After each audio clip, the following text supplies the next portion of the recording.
అశ్వ సంవత్సరంలో కైలాస యాత్ర Shri Gayatri tours and travels 8977349696. టీ20 ప్రపంచ కప్లో టీమిండియా సెమీస్కు చేరింది. వెస్టిండీస్పై విజయం సాధించి సెమీఫైనల్స్లో అడుగుపెట్టింది టీమిండియా. ఈ నెల 5న సెమీఫైనల్లో భాగంగా ఇంగ్లాండ్తో అమీతుమీ తేల్చుకోనుంది టీమిండియా. టీమిండియాతో ఇంగ్లాండ్ తలపడనుంది. ముంబై వేదికగా ఈ మ్యాచ్ జరగనుంది. టీమిండియా తుది జట్టు కూర్పుపై తీవ్ర కసరత్తు జరుగుతోంది. సెమీస్లో స్టార్ బ్యాటర్ అభిషేక్ శర్మపై వేటు పడే అవకాశాలు ఎక్కువగా ఉన్నాయనేటువంటి సమాచారం. అభిషేక్ స్థానంలో రింకు సింగ్కు ఛాన్స్ వచ్చేటువంటి అవకాశం ఉందని కూడా చెప్తున్నారు. హర్షదీప్ సింగ్ స్థానంలో సిరాజ్ వైపు మొగ్గు చూపేటువంటి అవకాశం ఉంది. ఇక ఇంగ్లాండ్పై సెమీఫైనల్ పోరు హై వోల్టేజ్ మ్యాచ్గా జరిగేటువంటి అవకాశం ఉంది. దీనిపై మరిన్ని అప్డేట్స్ మా కరెస్పాండెంట్ సతీష్ అందిస్తారు. సతీష్, ఏ విధంగా ఉండబోతోంది ఇంగ్లాండ్తో సెమీఫైనల్ మ్యాచ్ అనేది? గట్టిగా రెండు గెలుపుల దూరంలోనే ప్రపంచ కప్ మన ముంగిట నిలిచింది. ఆ 2 మ్యాచ్లు కరెక్ట్గా గెలిస్తే మాత్రం ప్రపంచ కప్ మనదే అనేటువంటి మాట. కానీ ఆ 2 మ్యాచ్లు గెలవాలంటే టీం కూర్పుకు సంబంధించి హర్షదీప్ సింగ్ నిన్న ఒకంత బౌలింగ్లో ఫెయిల్ అయ్యాడు అనేటువంటి మాట. ఆ స్థానంలో సిరాజ్ని తీసుకోవాలనేటువంటి డిమాండ్లు అయితే వ్యక్తమవుతున్నాయి. కానీ ఎక్కడా కూడా గౌతమ్ గంభీర్ తగ్గేటువంటి అవకాశం లేదు, తాను అనుకున్నదే చేస్తాడు అనేటువంటి మాట. ఎలా ఉండబోతోంది టీం కూర్పుకు సంబంధించి? అభిషేక్ శర్మ విషయంలో కూడా ఒక నిర్ణయం తీసుకుంటారనేటువంటి మాట ఎలా చూడాలంటారు? అది మ్యాచ్ జరగనుంది ముంబై వేదికగా వాంఖేడే స్టేడియంలో ఈ మ్యాచ్ జరగనుంది. సాయంత్రం 7 గంటలకు కూడా ఇంగ్లాండ్ వర్సెస్ ఇండియా మ్యాచ్ జరుగుతుంది. సో ముఖ్యంగా దీనికి సంబంధించి కూడా ఇంకా 2 అడుగుల దూరంలో, ప్రపంచ కప్కి 2 అడుగుల దూరంలో భారత్ ఉంది అని చెప్పుకోవచ్చు. దాంతోపాటు ఈ టీంకి సంబంధించినటువంటి మొత్తం మేనేజ్మెంట్ కూడా అసలు టీంలో ఇప్పటి వరకు జరిగినట్టు మ్యాచ్లన్నీ ఒకలా ఉంటే ఇప్పుడు ఇంగ్లాండ్తో జరిగేటువంటి మ్యాచ్ కావచ్చు, దాని తర్వాత ఫైనల్లో ఎవరైతే వస్తారో సో వాళ్ళతో కావచ్చు, ఈ 2 మ్యాచ్లు చాలా కీలకంగా ఉంటాయి. కాబట్టి సో జట్టు మేనేజ్మెంట్ ఎలాంటి నిర్ణయాలు తీసుకోబోతుంది అనేది ఇక్కడ చర్చనీయాంశంగా మారింది. సో నిన్న వెస్టిండీస్లో విజయంతో సంజు శాంసన్ ఫామ్లోకి వచ్చాడు. సో విరోచిత 97 దాదాపు 50 బాళ్లలో 97 పరుగులు సాధించి సింగిల్ హ్యాండ్గా మ్యాచ్ని గెలిపించిన పరిస్థితి కనబడుతూ ఉంది. ఇక్కడ ఇటు బ్యాటర్లు అందరూ కూడా సరిగా పర్ఫామ్ చేయలేదు, అటు బౌలర్లు అందరూ కూడా సరిగా పర్ఫామ్ చేయలేదు అనేది కూడా విమర్శ వినబడుతున్న పరిస్థితులు కనబడుతుంది. సో రేపు 5 తారీఖు రోజు జరిగేటువంటి మ్యాచ్లో సో ఎలాంటి పరిణామాలు ఉండబోతూ ఉన్నాయి, సో ఎవరెవరికి రెస్ట్ ఉన్నారు అనేది కూడా సో ముఖ్యంగా చర్చిస్తూ ఉన్నారు. దాంతోపాటు అభిషేక్ శర్మకి ఏమైనా వేటు పడబోతుందా అనేది ఇక్కడ చర్చనీయాంశంగా మారింది. ఎందుకంటే ఒక జింబాబ్వే పైన ఒక హాఫ్ సెంచరీ తప్ప మొత్తం ఈ వరల్డ్ కప్లో పెద్దగా ఇన్నింగ్స్ ఆడిన దాఖలాలు కనబడతలేవు.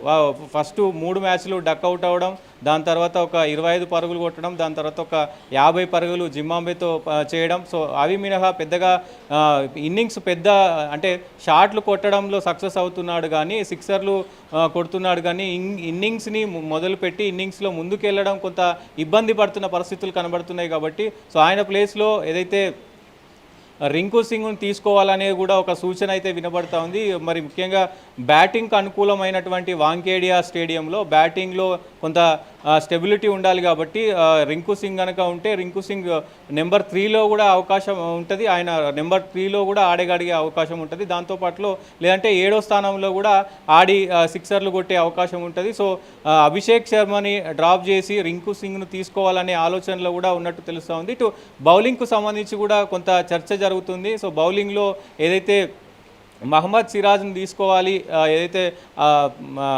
హర్షదీప్ సింగ్ ప్లేస్లో మహమ్మద్ సిరాజ్ని తీసుకోవాలనేది ఒకవైపు నడుస్తుంది. ఎందుకంటే వాంఖేడే స్టేడియంలో పెద్ద ఎత్తున బాల్ స్వింగ్ అయ్యే అవకాశం ఉంది. సో ఇది స్పిన్కు కొంత అనుకూలించదు, ఫాస్ట్ బౌలింగ్కి కొంచెం అనుకూలిస్తుంది. కాబట్టి సో దీంట్లో ముఖ్యంగా ఏదైతే సిరాజ్ ముఖ్యంగా బాల్ను 2 వైపులా స్వింగ్ చేసే అబిలిటీ ఉంది. కాబట్టి ఆయన ప్లేస్లో హర్షదీప్ సింగ్ ప్లేస్లో ముఖ్యంగా మరి సిరాజ్ను తీసుకోవాలని చూస్తున్నట్టు తెలుస్తూ ఉంది. సో సిరాజ్ను కనుక తీసుకుంటే ఈ పిచ్కి అంటే వాంఖేడే స్టేడియానికి కొంత ఆయనకు ఆ పిచ్కు ఆయన వేసేటువంటి బౌలింగ్కు కొంత దగ్గరగా ఇది ఉంటుంది. కాబట్టి ఎందుకంటే రెండు వైపులా స్వింగ్ చేసే ఈ ఎబిలిటీ ఉన్నటువంటి బౌలర్ కాబట్టి ఆ మిడిల్ స్టెప్ వేసి 2 వైపులా కూడా స్వింగ్ చేసే అవకాశం ఉంటుంది. చాలా ఫాస్ట్తో కూడా దాదాపు 145, 150 స్పీడ్తో బౌలింగ్ చేస్తాడు కాబట్టి సో ఈ పిచ్కి వాంకేడియా పిచ్కి మరి ఆయన సూట్ అవుతారంటూ కూడా కొన్ని వార్తలు అయితే వస్తున్న పరిస్థితి కనబడతా ఉంది. ఆయనను తీసుకుంటారు అనేది కూడా ఒకవైపు చర్చ జరుగుతుంది. ముఖ్యంగా మొత్తం టీం ఇప్పటివరకు ఎవరెవరు పర్ఫామ్ చేశారు ఈ మ్యాచ్లలో, ఎవరెవరు జరిగినటువంటి మ్యాచ్లలో ఎవరెవరు అన్ఫామ్లో ఉన్నారు, సో వాళ్ళపైన కూడా దృష్టి పెట్టనున్నారు కీలకంగా. ఎందుకంటే ఇంగ్లాండ్తో మ్యాచ్ ఓడిపోతే కనుక మళ్ళీ ఇవన్నీ మ్యాచ్లు గెలిచి కూడా ఇంత కష్టపడి వేస్ట్ అయిపోతుంది కాబట్టి సో ఎట్లా అయినా గెలవాల్సిన ఈ 2 మ్యాచ్లు, సో సెమీఫైనల్ అలాగే ఫైనల్. చాలా ఫామ్లో ఉన్నారు కదా సతీష్. వీటిని దృష్టిలో పెట్టుకొని బౌలింగ్ విషయంలో కానీ, మిడిల్ ఆర్డర్ల విషయంలో కానీ, లేకపోతే ఓపెనింగ్ విషయంలో ఏ విధంగా చూడొచ్చు అంటారంటే, నిన్న ఇషాన్ కిషన్ ఫెయిల్ అయ్యాడు అండ్ అభిషేక్ శర్మ కూడా ఫెయిల్ అయ్యాడు, సంజు శాంసన్ రాణించబట్టి సరిపోయింది అనేటువంటి మాట వినపడింది. అంటే ఇంగ్లాండ్తో పోరులో మాత్రం టఫ్ ఫైటే ఉంటుంది అనేటువంటి సిచ్యువేషన్. సరే, వెస్టిండీస్తో అంటే ఒకంత సంజు రాణించాడు కాబట్టి ఓకే, మరి మిగతా మ్యాచ్లు ఎలా ఉంటుందనే ఒక ఇది ఉంది కదా, దాన్ని ఎలా చూడాలంటారు? డెఫినెట్గా ఇంగ్లాండ్తో చాలా కీలకంగా మారబోతుంది. ఎందుకంటే ఇంగ్లాండ్ బౌలింగ్ కావచ్చు, స్పిన్ బౌలింగ్ కావచ్చు, ఫాస్ట్ బౌలింగ్ కావచ్చు, అలాగే బ్యాటింగ్ కావచ్చు, వీళ్ళది చాలా ప్రతిష్టాత్మకంగా ఉంటుంది. వరల్డ్ నెంబర్ 1స్లో కూడా వాళ్ళు ఉన్నారు కాబట్టి చాలా కష్టమైనటువంటి మ్యాచ్లు గెలవడంలో కష్టమైనటువంటి జట్టులలో England, New Zealand, South Africa, Australia ఈ 4 జట్లు కూడా ఉంటాయి కాబట్టి ప్రస్తుతం ఈ ఇంగ్లాండ్తో ఆడబోయే దానికి కూడా ముఖ్యంగా జింబాబ్వే దాంతో కావచ్చు, అలాగే వెస్టిండీస్తో కావచ్చు. సో ఈ మ్యాచ్లలో గెలిచినంత ఈజీగా ఇంగ్లాండ్తో ఉండదు. ఎందుకంటే చాలా కట్టుదిట్టంగా వాళ్ళు బౌలింగ్ చేస్తూ ఉంటారు, బ్యాటింగ్ కూడా అదే రకంగా చాలా షార్ప్గా ఆడుతూ ఉంటారు. ఫీల్డింగ్లో చూసాం దాదాపు ఒక 20-30 రన్నులు కూడా వాళ్ళు సేవ్ చేయగలరు.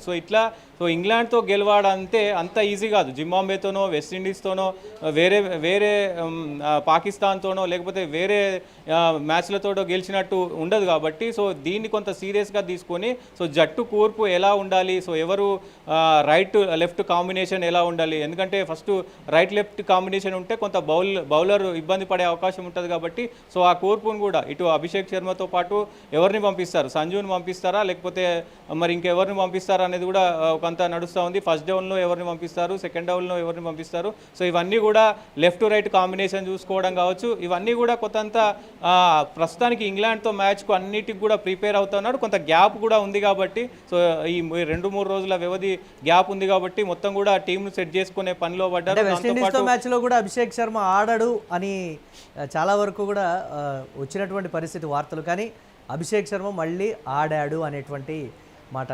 ఏమో మరి రాణిస్తాడో ఏమో సెమీఫైనల్లో అనేటువంటి ఒక ఆశాభావం కూడా ఉంది కదా గౌతమ్ గంభీర్కి. దీన్ని ఎలా చూడొచ్చు అంటారు సతీష్?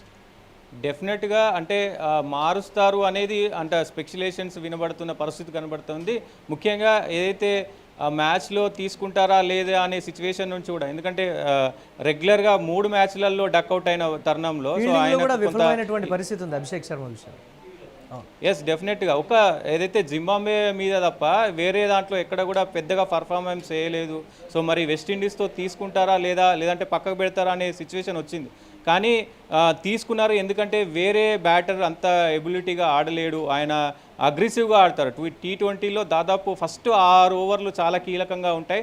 ఆ ఫస్ట్ 6 ఓవర్లు 2 ఫీల్డర్లు బయట ఉంటారు కాబట్టి సో ఆ టైంలో అంత షార్ప్గా అంత ఫాస్ట్గా సిక్సర్లు కొట్టేగలిగే ఎబిలిటీ వేరే వాళ్ళకు లేదు. సో మరి బ్యాక్ చేస్తారా, ఎందుకంటే ఏదైతే జింబాబ్వేతో ఆడినటువంటి ఆ 50 పరుగులు కావచ్చు, దాని తర్వాత చేసినటువంటి 25 పరుగులు కావచ్చు, ఇవన్నీ కూడా మరి పరిగణలో తీసుకుంటారా లేదా అనేది కూడా ప్రస్తుతం చర్చనీయాంశంగా మారింది. మరి చూడాలి, అభిషేక్ శర్మ పైన వేటు పడే అవకాశం అయితే కనిపించే అవకాశాలు కనబడతలేవు, కానీ ముఖ్యంగా మరి చూస్తారు, ఎందుకంటే ఈ ఒక్క మ్యాచ్ కనుక ఓడిపోతే మొత్తానికే ఇదవుతుంది కాబట్టి సో మరి పర్ఫార్మెన్స్ పరంగా మరి ఎవరిని బ్యాక్ చేస్తారు, ఎవరిని కూర్చోబెడతారు అనేది కూడా ఒక అంత చర్చనీయాంశంగా మారిన పరిస్థితులు కనబడతాయి. ఇటు బౌలింగ్లో కూడా కొంత మార్పులు చేర్పులు ఉండే అవకాశం కూడా కనబడుతుంది స్పిన్ బౌలింగ్లో కూడా, ఎందుకంటే ఈ వాంకేడియా కొంత ఫాస్ట్కు యూజ్ అయ్యే పిచ్ కావచ్చు. మరి ఎవరెవరిని చేంజ్ చేస్తారు, సో మరి నిజంగా మరి సిరాజ్ని తీసుకుంటారా లేకపోతే ఆయనకు T20లోనే అత్యధిక వికెట్లు తీసినటువంటి ప్లేయర్గా మరి హర్షదీప్ సింగ్ ఉన్నాడు కాబట్టి మరి ఆయననే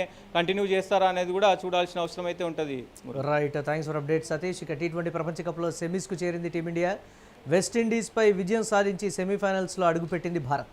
ఈ నెల 5న సెమీఫైనల్స్లో టీమిండియాతో ఇంగ్లాండ్ తలపడనుంది. ముంబై వేదికగా ఈ మ్యాచ్ జరగనుంది. టీమిండియా తుది జట్టు కూర్పుపై తీవ్ర కసరత్తు జరుగుతోంది. సెమీస్లో స్టార్ బ్యాటర్ అభిషేక్ శర్మపై వేటు పడే అవకాశాలు ఎక్కువగా ఉన్నాయి. అభిషేక్ స్థానంలో రింకు సింగ్కు ఛాన్స్ వచ్చేటువంటి పరిస్థితి ఉంది. హర్షదీప్ సింగ్ స్థానంలో సిరాజ్ వైపు మేనేజ్మెంట్ మొగ్గు చూపుతుందని తెలుస్తోంది. ఇంగ్లాండ్పై సెమీఫైనల్ పోరు హై వోల్టేజ్ మ్యాచ్గా జరిగేటువంటి అవకాశం ఎక్కువగా కనపడుతోంది.